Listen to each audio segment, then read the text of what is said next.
Шығарылышыбызны актуаль әңгәмә сәхифәсе белән дәвам итәбез. Бүген студия кунагы Татарстан китап нәшриятының директор урынбасары Айдар Гыймадиев. Хәерле көн, мөхтәрәм телевизор караучылар. Безне даими карап баручыларыгыз белә булыр. Татарстан китап нәшрияты әлдән-әле үзенең яңа проекты белән сөендереп тора. Соңгы яңалыклар белән таныштыру өчен без бүген студияга нәшриятның генераль директорының беренче урынбасары Айдар Гыймадиевны чакырдык. Айдар әфәнде, хәерле көн. Хәерле көн. Көн сайын диярлек бер китап бастыру белән шөгыльләнүче китап нәшрияты тагын укучылар нәрсәләр белән сөендерергә җыена? Бу чынлап та шулай. Безнең Татарстан китап нәшриятында көн сайын диярлек бер китап чыгып тора. Димәк, яңа ихтияҗ бар. Татар китабын эшләү буенча без бөтен егәребезне кушып эшлибез. Барлап соңгы вакытта без иң мавыккан әйберебез ул да булса китапларны элекке кебек түгел, нидә булса үзенчәлекле әйберләр уйлап табу һәм аны кызыктыру, заманчалаштыру беренче чиратта менә балалар өчен бик күп хезмәт түгел. Бу инде беренче чиратта Татарстан Республикасы рәисе каршындагы татар телен һәм Татарстанда яшәүче бүтән халыкларның телләрен үстерү комиссиясе ярдәм белән башкарыла. Рөстәм Нургаличка бик зур рәхмәт, Марат Гутовичка. Менә шуларда менә соңгы вакытта чыккан, алар белән шушы комиссия ярдәме белән чыккан китапларны атап үтәсем килә. Бу беренче чиратта балаларга кагылышлы китаплар, чөнки балалардан башларга кирәк, укырга өйрәтүне шулай бит. Әлбәттә, безнең телне үстерүдә һәм безнең мәдәниятне һәм башкасын фәнне үстерүдә беренче чиратта балалар дөньясына игътибар итәргә кирәк. Шуңа күрә бу дөрес алым булгандыр.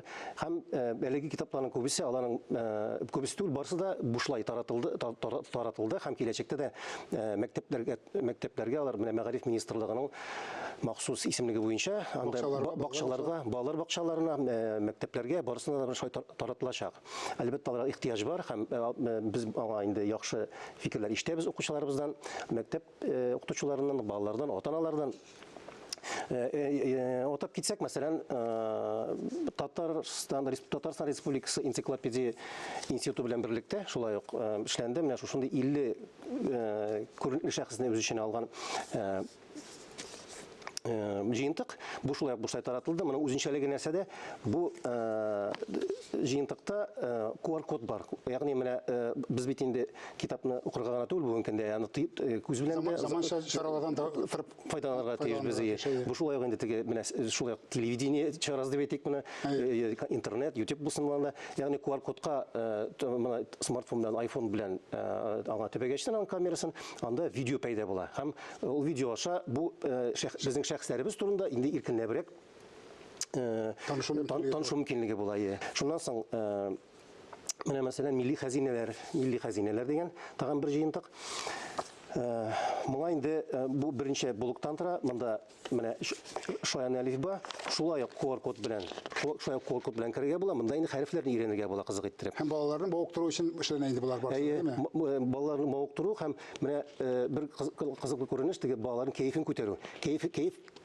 Балаларның кайфын күтәрү белән үрелеп барса, әгәр дә ул теге телне белү, танып белү, сизмәстән укырга өйрәнәчәк китапларны һәм мавыгып китәчәк. Ягъни менә кайфны күтәрә белүнең бер ысулы инде бу. Балалар өчен тагын менә безнең монда Ләйлә Яхина, инҗикарлар, бу мәктәпләр менә бик сорыйлар. Монда инде ноталар белән балалар җырлары бу ноталы. Менә бу шулай ук баланың күңеленә үтеп керү өчен аның шул җыр аша да бит инде җырда да бит текстлар бар һәм анда да шулай ук телне үстерүгә бер чарасы бу. Моны тәрбияләүнең бер чарасы. Менә турыдан-туры гына теге маңгайга бәреп белән телне өйрәтү түгел, әйдә менә син моны эшлә хезмәттән димме? Мавыктырып, ягъни мәсәлән бу чиракта музыка белән, бу чиракта видео белән, бу чиракта һәм калганы белән дигәндәй. Һәм инде тагын балачак җыры шулай ук аерым бер китап булып та чыкты. Монда инде булса инде монда видео гына түгел, монда рәсемнәр белән дә, монда инде балаларны булса инде аларга теге тотып караган итәргә һәм аерым шушындый бу шулай таратылды балалар барсы да.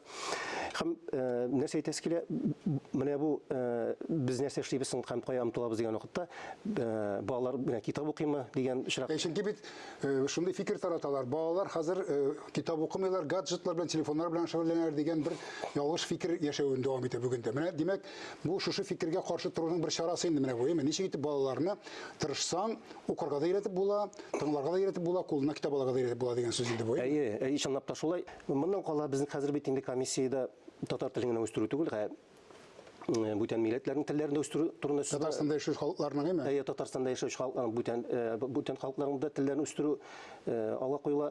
Шуның менә бер үрнәге буларак, күптән түгел генә Мон Ачим дигән үзгәрткеч басылып чыкты безнең. Аның авторы Алексей Арзамасов, ул татар кеше түгел бетте. Ләкин татарча бик яхшы белә. Ләкин татарча бик яхшы белә. Удмурт һәм ул полиглот та, галим.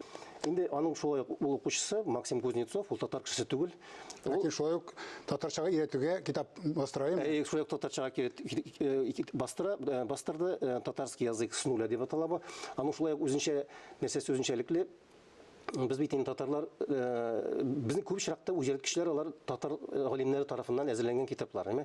Татарча фикерләүче, татарча белүче дип әйтәбез инде, әйме? Әйе, анысы белән инде кергән, без һәр хәлдә менә миңа калса мондый авторлар безнең яңа без булу үзгәрткечләрнең әзерләүчеләрнең татар булмаулары әйбәт дип саныйм мин, чөнки икенче караштан алар күзлегеннән чыгып эшләнгән инде бу, әйме? Алар күзлегеннән. Чөнки без үзебездә белмичә кайбер әйбердә хаталар. Безнең дәрәҗәгә җиткермәкче булабыз тел белмәгән милләттәшләребезне, әйме?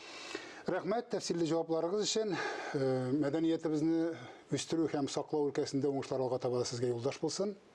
Рәхмәт. Без исә китапны укудан һәм фикерләүдән аерылмасак дигән теләктә бүгенгә сезнең белән саубуллашабыз. Исәнлектә күрешик.